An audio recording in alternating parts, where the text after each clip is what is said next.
Bom dia a todos. Queria agradecer ao Instituto pelo convite, em particular ao Sérgio e ao Rodrigo pelo convite. Eu tinha feito mesmo uma apresentação, a coisa de professor é terrível, né?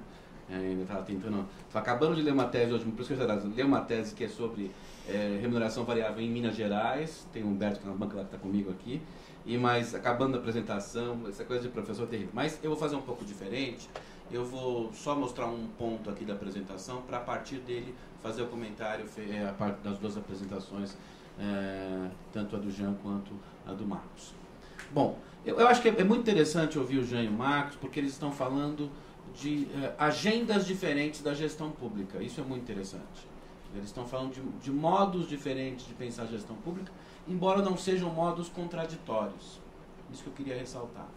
O que mostra hoje que, na verdade, a gente, para pensar, é o primeiro ponto que eu queria começar, esse é o único que eu vou mostrar para vocês, não encherei mais com slides como para vocês hoje, pelo menos, que a gestão pública contemporânea ela é um modelo híbrido, ela envolve um conjunto de escolas e correntes de pensamento que alimentam a reflexão e a atuação na gestão pública. Uma parte da gestão pública ainda envolve pensar o modelo burocrático weberiano, no que se refere a seleção por mérito, a ter uma carreira burocrática razoavelmente estável. O Jean contou, quer dizer, se não tiver os engenheiros de cabeça branca, não dá nada certo ali no Rio de Janeiro. E, infelizmente, Jean, a maior parte dos municípios do Brasil não tem os engenheiros de cabeça branca. Quando houve o famoso, digamos, catástrofe lá na região serrana do Rio de Janeiro, a repórter da Globo foi entrevistar o sujeito, lá o prefeito de uma das cidades, que eu não quero nem lembrar o nome, e perguntou ali, mas como é que nós vamos agora fazer a reconstrução? Quantos engenheiros você tem? Eu tenho dois, um em férias e um que está em algum lugar aí. E a verdade é que boa parte dos municípios no Brasil não tem minimamente uma burocracia weberiana. E sem isso é muito difícil melhorar a vida nas cidades, em particular na implementação de políticas públicas. É possível melhorar a formulação, criar planejamentos estratégicos sem tanta burocracia weberiana. Mas quando chega na hora da implementação, não tem jeito algum. E a implementação é, digamos, o ponto mais difícil da gestão pública. Então é fundamental ter uma parte das cidades com um modelo burocrático weberiano que se refere a uma seleção por mérito e carreiras públicas. Mas isso não basta, tem limites. O modelo burocrático levado ao paroxismo pode fazer com que a gestão pública pense mais em si mesma do que no cidadão. Quer dizer, pode levar a um jogo em si mesmado, né? Que a gente chamaria de burocratização. Então esse é um dos grandes problemas do mundo contemporâneo. E diante disso surgiu uma corrente muito forte na Inglaterra, Austrália, Nova Zelândia em particular, chamada New Public Management, que vai falar sobretudo daquilo que o Jean falou, que é pensar uma administração pública baseada em desempenho. E para isso vai construir todo um modelo de metas, indicadores e contratualização desse processo para tentar melhorar a gestão pública. Isso é fundamental para as grandes cidades brasileiras porque, na verdade, é preciso ter clareza sobre onde que se quer chegar. Há muita vontade política, muito desejo de fazer boas coisas nas cidades, mas muitas vezes a impressão que se tem é que não se sabe onde se quer chegar. Então, e não só onde se quer chegar, mas como se quer chegar. Então, o caso que o Jean contou do Rio, e não é só o Rio que fez isso, outros lugares fizeram isso, o governo de Minas tem feito muito forte isso, o governo de Sergipe, só para citar partidos diferentes, tem feito muito isso. Então, é pensar uma gestão baseada na busca do melhor desempenho, e para isso criar mecanismos institucionais para melhorar o desempenho. Claro que há limites também nisso, quer dizer, a própria tentativa de motivar os funcionários pelo desempenho não é tão simples, como vocês já devem ter percebido. Quer dizer, a motivação dos funcionários é muito mais complexa do que dar bônus, embora bônus possa ser um instrumento. Então, tem toda uma discussão sobre isso, e sobretudo havia uma discussão de que o modelo do New Public Management era muito interessante, era só preciso se perguntar quem o implantaria. E havia uma discussão, portanto, de como pensar a construção de lideranças e valores em torno de uma nova gestão pública. E aí tem uma corrente, alguns chamam de New Public Service, outros chamam de Public Service Orientation, que é muito forte numa parcela dos Estados Unidos e sobretudo nos países nórdicos, que tentou recuperar duas coisas fundamentais. Uma, os valores, quer dizer, há valores fundamentais para a gestão pública. É bom lembrar que grande parte da contratualização da educação nos Estados Unidos gerou o que eles chamam de gaming, ou seja, formas de enganar os indicadores, não, na verdade enganar os administradores e a população ao final. Então aí tem um jogo de valores que é muito importante. E segundo, quem são as lideranças. Quer dizer, o que o Marcos contou é um processo de construção de lideranças da sociedade para o Estado.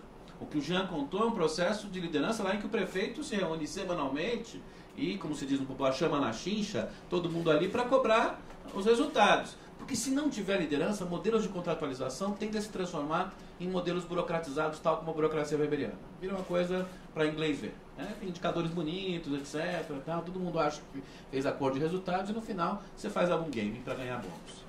Então é preciso, portanto, essa corrente do New Public Service ressalta muito que é preciso trabalhar com valores e liderança. E há uma outra corrente da governança pública, muito forte hoje, que trata de outros 3 temas não tão fortes nas outras correntes.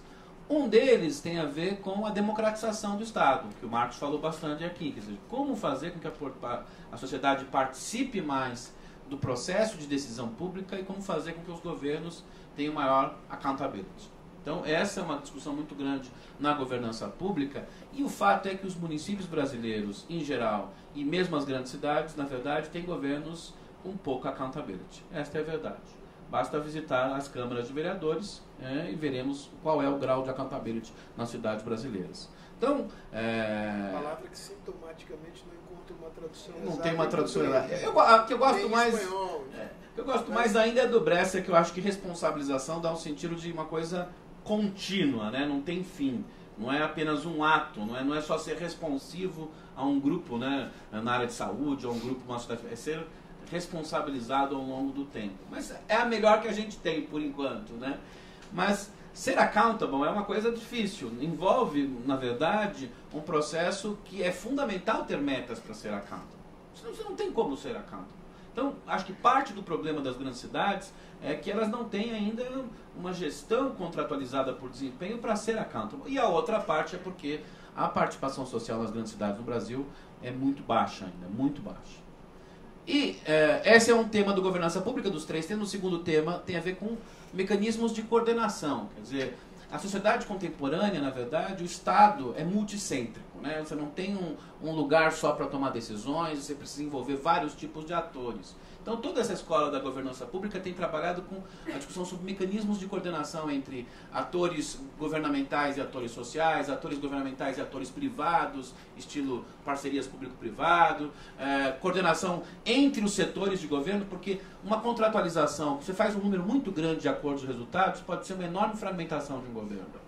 E aí depois você não sabe o que controlar exatamente. Quando é melhor você ter mecanismos mais intersetoriais, de maior coordenação intragovernamental, que criem problemas básicos, né? Isso é planejamento estratégico, capaz de você coordenar. Então, a questão da coordenação é extremamente importante. Pensando nas grandes cidades, a coordenação mais complicada é a coordenação metropolitana. As grandes cidades são muito mal coordenadas em termos metropolitanos. São Paulo é péssima nisso, Rio é pior, Belo Horizonte é um pouco melhor, digamos, para pegar 3 casos importantes aqui. Então, Belo Horizonte eu diria que é mais do que um pouco melhor, é bem melhor que os outros 2 casos, verdade seja dita. Então, o problema da coordenação é um outro problema importante de gestão pública, que é relevante. E o terceiro problema leva também à discussão que o Marcos fez, que é pensar em grandes temas fundamentais da gestão pública. Porque a tendência da gestão pública é se centralizar demais. O modelo burocrático leva a isso. Então, segurança é problema de policiais. É problema de policiais também. Você vai ter que ter polícia boa. Não tem outro jeito. Mas só isso não vai resolver. E aí você tem que saber exatamente quais são os elementos, quais são os temas que agregam os setores. Essa é uma discussão muito importante hoje para pensar a gestão pública. Diante desses temas, e eu já tenho só 5 minutos agora para acabar, eu queria colocar que desafios isso trariam às grandes cidades brasileiras. Porque a gestão pública brasileira melhorou de 88 para cá. A gente tem que, se a gente olhar um pouco uma perspectiva histórica mais cuidadosa, nós tornamos a gestão pública mais profissional no Brasil do que era antes. Você tem processos maiores de democratização, de participação da sociedade em conselhos de políticas públicas. Houve avanços no governo Fernando Henrique, houve avanços no governo Lula, houve avanços de ajuste fiscal, avanços de monitoramento de políticas públicas. Mas os avanços maiores ainda estão no plano federal e em alguns estados. Os municípios avançaram menos, esta é a verdade. E as grandes cidades, que na verdade são muito diferentes do conjunto dos municípios, né?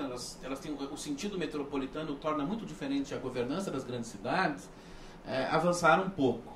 Nos últimos anos, os movimentos Nossa São Paulo, Nossa BH, acho que toda a discussão no Rio de Janeiro, que foi recuperar a autoestima do Rio de Janeiro, acima de tudo, né, não tem no mesmo sentido do Nossa BH, Nossa São Paulo, mas tem um movimento mais, digamos, fragmentado, mas que tem esse sentido no Rio de Janeiro, começaram a colocar em questão como governar as grandes cidades, e eu queria colocar, para terminar, 5 pontos que eu acho que são importantes para governar as grandes cidades.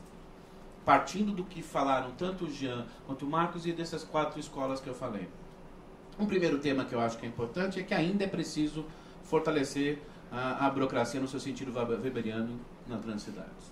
Em particular na área de implementação de políticas públicas, porque o Brasil optou na Constituição 88 por descentralizar de forma municipalista grande parte das políticas públicas.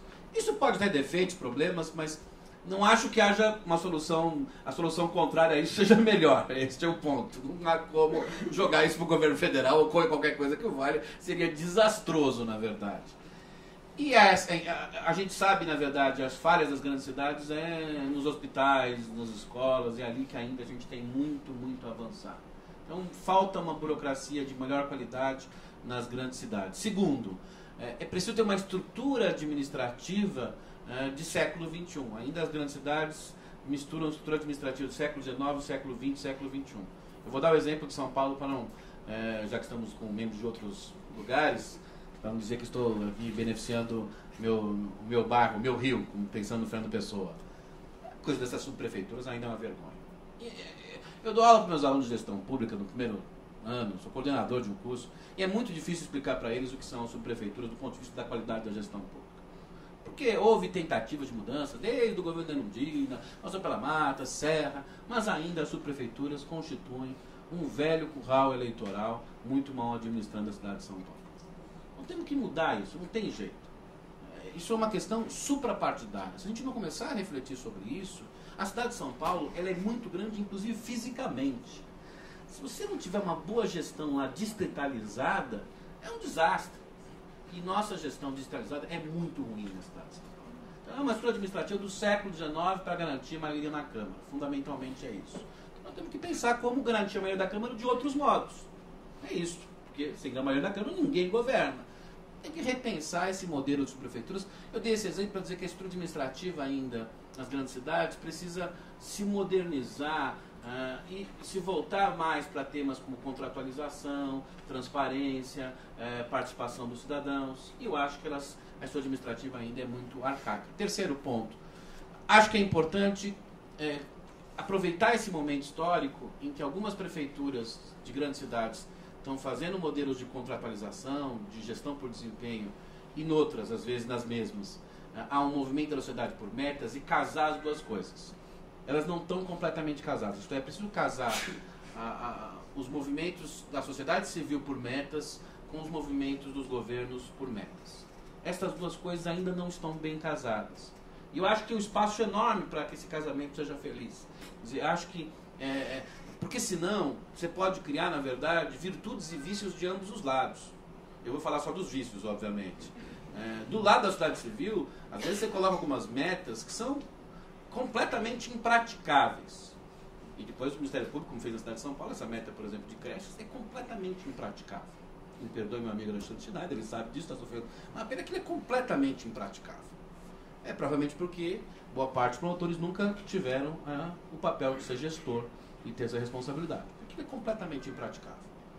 Então a sociedade civil tem que criar um mecanismo para que tenha um aprendizado em relação à produção de metas diante da factibilidade delas. E do lado dos governos, os governos têm que criar mecanismos de maior intersecção com esses movimentos da sociedade civil.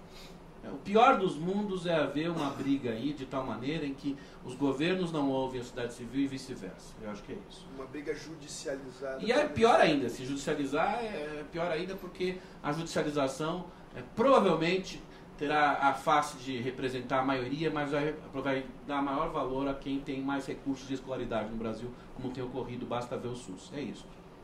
Judicialização. No fundo, o resultado é esse e não é o resultado que a gente gostaria. E os dois últimos pontos para terminar. Um é a participação política social, que eu acho que ainda nossos canais de accountability são pequenos. No Rio são muito pequenos. Acho que a gente tem que pensar. Vocês estão fazendo um avanço super grande.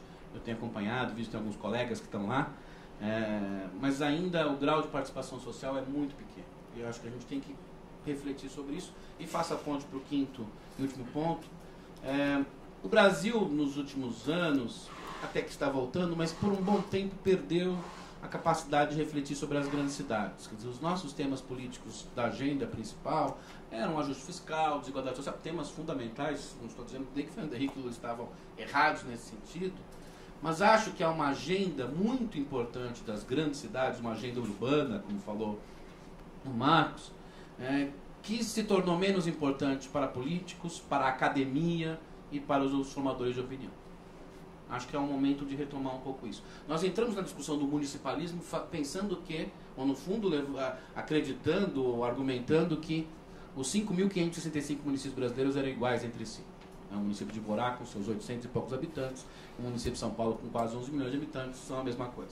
Isso é uma grande bobagem. Acho que nós temos que ter uma responsabilidade social nos partidos, na academia, nos institutos, de fazer uma reflexão mais forte sobre as grandes cidades. Por quê? Porque eu acho que as grandes cidades contêm o grande potencial de produzir desenvolvimento no Brasil, em termos de capital humano, riqueza, etc. Mas nelas também há os piores males do país. O exemplo do Marcos sobre BH, eu poderia dar em São Paulo, eu poderia dar no Rio. Eu acho que a gente precisa repensar e transformar a discussão, e aí termino nessa eleição municipal, pelo menos naquelas grandes cidades ou próximas a ela, numa discussão de melhor qualidade, uma discussão que comece a pensar o que serão as grandes cidades daqui a 20 anos. Se a gente fizer isso, eu acho que a gente vai contribuir muito para o debate. Isso é muito mais importante do que a discussão do Código Florestal ou do projeto da Copa, me perdoa. Muito mais importante para a cidadania brasileira. Obrigado.